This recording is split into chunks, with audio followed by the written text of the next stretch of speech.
সে কি তুমি সালাম করছো কেন? ভাই সামনেই তো ঈদ। শীত তো এখনো অনেক দেরি। ঈদের চাঁদ যে কখন উঠবে সেটা কি আমরা কেউ জানি? বুঝতে পেরেছি।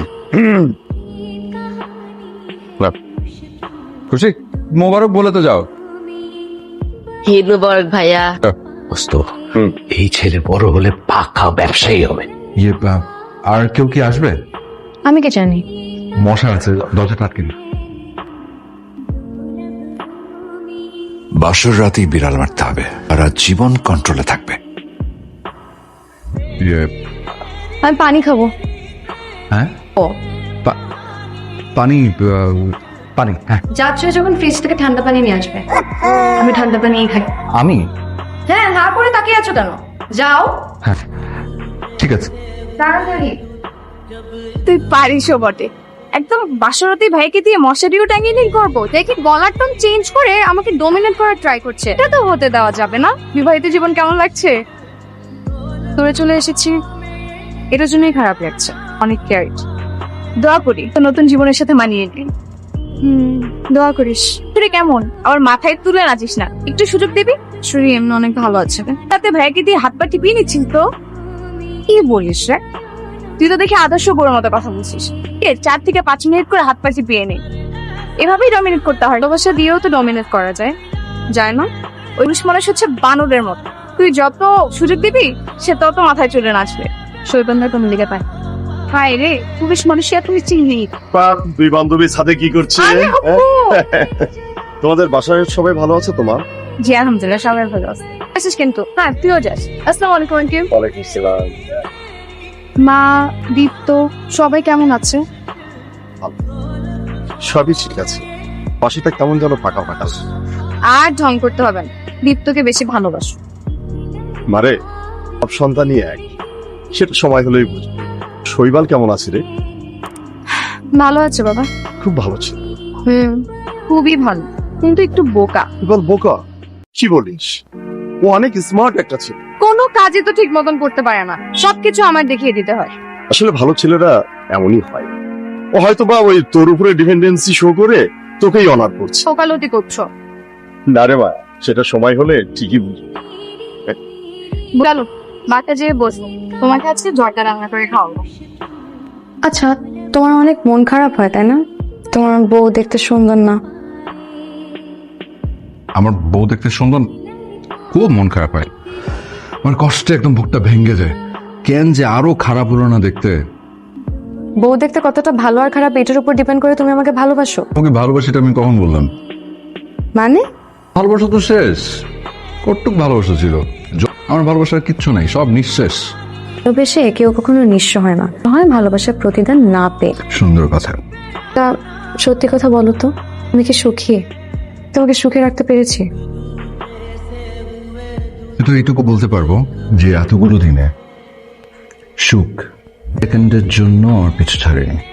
ওদের ভূতের মতো ঘাড়ে চেপে বসেছিল। তুমি একটা বাটপার। একদম। প্রথমবার যখন আমার সাথে দেখা করতে এসেছিলে কি নার্ভাস ছিল তুমি? ছিলাম হ্যাঁ। না, একদমই না। ফুল অফ কনফিডেন্স, একদম কনফিডেন্ট ছিলাম। টান টান হয়ে বসেছিলাম। তুমি তো দেখে পুরো সিচুয়েশনটা উল্টে দিলে। মিথ্যা বলার অভ্যাস ছিল না, এই অভ্যাসটাও আয়ত্ত করে ফেলেছো।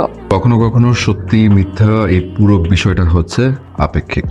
ধরো আজকে আমি তোমাকে চা বানিয়ে। এই না না, দাঁড়াও। ধন্যবাদ, তোমার হাতের ওই সুস্বাদু চা খাওয়ার সাহস আমার এখনো হয়নি। জানা মাসালা টি, বুঝছো? তুমি যেরকম মুড়ি মাখা পারফেক্ট করো দেখো, তাহলে বুঝবে চা কাকে বলে, কত প্রকার ও কি কি। তোমার বাজার আসো, দরজা আটকাও। আগে আসল জিনিসটা দেখো। দেখো তো বড় একটা কাস্টমার চিনেছি, দেখো। হ্যাঁ, একদম ফ্রেশ। মাছ সম্পর্কে এত তথ্য কোথা থেকে পেলে তুমি? মাছালা ফ্রেশ, সেটা দেখেই বুঝছি, বুঝছো? দেখি, দেখো তো। ওই না কি যে মাছটা এনেছে সেটা তো পচা। কি বলো? কোথায় দেখি? গন্ধ ছড়াচ্ছে।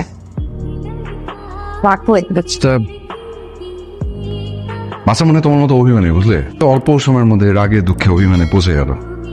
মাছালাকে এখনই ধরছি, তাও না আমার সাথে বাটপারি। এত গাধার গাধা, কিছুই বুঝে না। তাহলে আর কি, ভালো একটা চাকরি করে, আর রেজাল্টও অনেক ব্রিলিয়েন্ট। সেদিন কি করেছে শুনবি? কি করেছে? এরপর থেকে নিশাত আমার মাথা কাজ করছে না, আমার সব কিছু তালগোল পাকিয়ে যাচ্ছে। ওর প্রেমে ভাইয়ের মাথাটা পুরোটাই গেছে। এত বলিস না, আর একটু সহজ সরল বোকা, বাট মাঝে মাঝে যে কি করে, মশাই কামড়াচ্ছে। এখন আমাকে বলে নিশাত তোমাকে কোনোভাবে মশাই কামড়ানো যাবে না, তাপতে তোর আর একটু হলে আমার টেলিভিশনটা ভেঙে ফেলতো। সর্বনাশী, তোর ভাইয়ের নামে যদি আমি বলা শুরু করি না, শেষ হবে না। বেশ, এই পাগলের সাথে আমি মনে হয় না সংসার করতে পারবো। আমি একটা বড় মাছ নিয়ে এসেছি, সামনে যেয়ে দেখি কি জানিস, একটা পচা কি যে দুর্গন্ধ দিছি, একটা ঝাড়ি এক দৌড়ে বাজারে ওর বাড়িতে চলে যায় লাভলির মতো। কালকে ছেড়ে আমি একদিনও থাকতে পারবো না। ওরে বাপরে, সে কি প্রেম! বাট আমার মনে হয় কি জানিস, ও না আমার উপর ডিপেন্ডেন্ট হয়ে গেছে। ডিপেন্ডেন্সিটা সবসময় বজায় থাকে দেখে। আর ভাইয়ার তোর উপর আমার ডিপেন্ডেন্ট হওয়াটাকে মিসইউজ করিস না। ঠিক বলেছিস, তবে আমার কি মনে হয় জানিস, এটা ভালোবাসারই আরেকটা রূপ। বাচ্চাদের মতন গেমস খেলার অভ্যাসটা কি তোমার যাবে না? শোনো, কিছু কিছু জিনিস বাচ্চাদের জন্য তৈরি করা হয়, এটা ঠিক। ইস, উত্তরটা তোমার সব সময় রেডি থাকে, তাই না? শোনা যে তুমি সারাদিন আমার সামনে গেমস খেলো, আমার মনে হয় যে তুমি আমাকে ইগনোর করছো। তোমাকে ইগনোর, আচ্ছা তোমাকে ইগনোর করার ক্ষমতা আমার আছে? এর মতো কাজ পর্যন্ত করতে পারি না। সারাক্ষণ আমার মাথার মধ্যে খালি তুমি থাকো। কিভাবে মিস করছো? আমার তো মনে হয় যে আমার চাকরি চলে যাবে। সব দেখা যাবে, আমিও দেখবো তুমি আমাকে কয়দিন ধরে রাখতে পারো। সময় আমি বুড়ো হয়ে যাবো এই কথা ভেবে টেনশন করতাম। এখন আমার মনে হয় যে তোমার পাশে থেকে বুড়ো হতেও আমার খারাপ লাগবে না। কচ করে চিবিয়ে খেয়ে ফেলবো। মিষ্টি কথা বলে বুঝছো, কিন্তু বাস্তবতা অনেক কঠিন।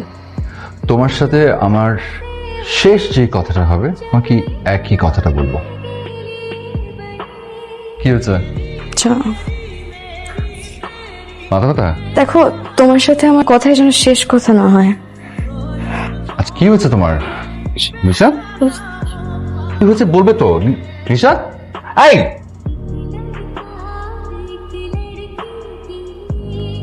বিভিন্ন পরীক্ষা নিরীক্ষা করে দেখলাম ব্রেন টিউমার।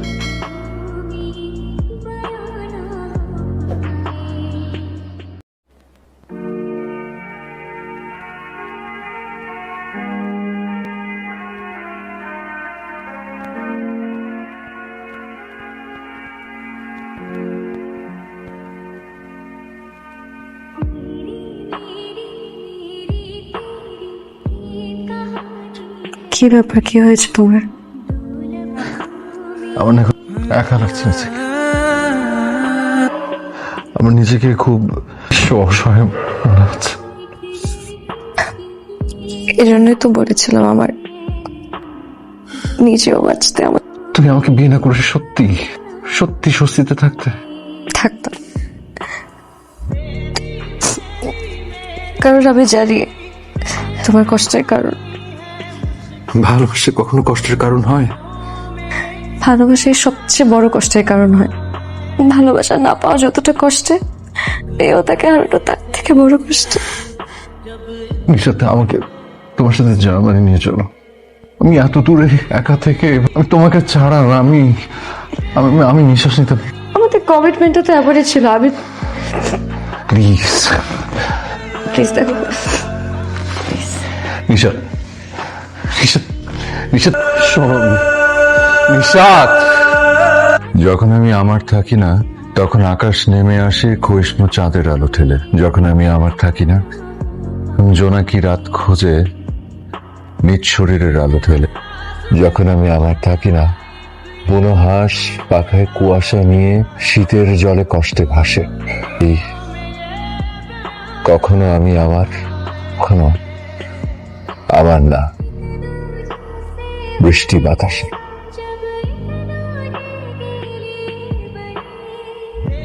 হ্যাঁ ঠিক। দাঁতের ব্যবস্থা করো।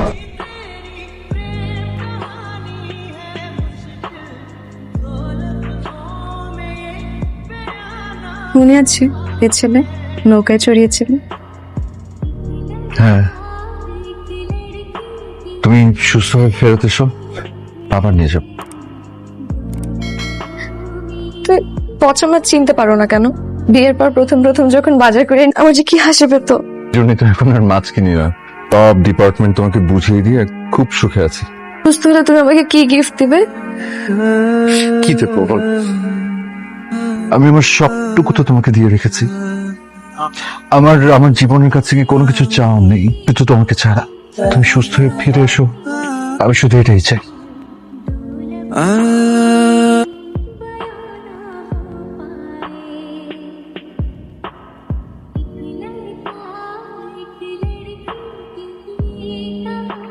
হয়ে গেল সুইমান। আমরা কেন সারা জীবনের জন্য রাতটা ধরে রাখতে পারলাম না? আমাদের ভালোবাসা কি কোনো ঘাটতি ছিল? আমার কোনো অভিযোগ নেই, আমার শুধু একটাই আফসোস, আমার শুধু তোমাকে কেন এত কষ্ট পেতে হচ্ছে।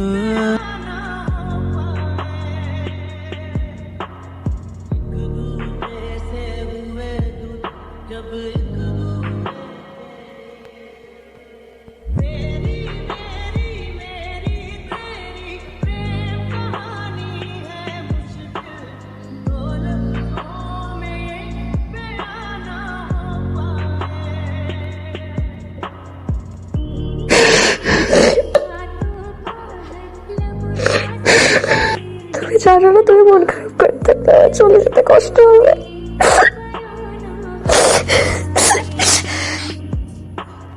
তুমি কি বুঝতে পারছো যে মুহূর্ত শেষ হয়ে যাচ্ছে, শেষ হয়ে যাচ্ছে?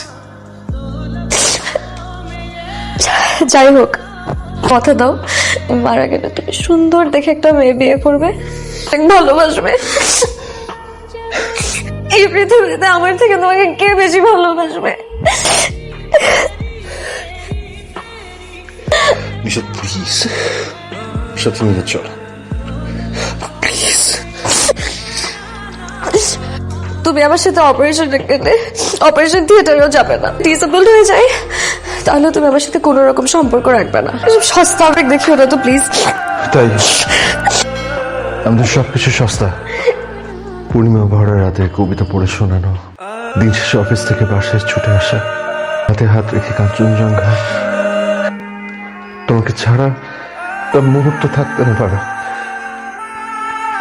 সব সস্তা। আমি যাচ্ছি, আবার যদি ফিরে আসি তখনই শুধু আমাদের দেখা হবে। আর আমি যদি মরে যাই তাহলে আমার শেষ নিঃশ্বাস শুধু তোমাকেই খুঁজেছিল।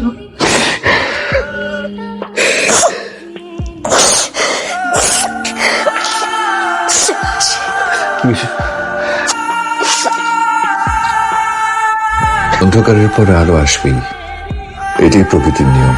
ছেদের পর মিলন হবেই, কেন প্রকৃতির নিয়ম হতে পারে না?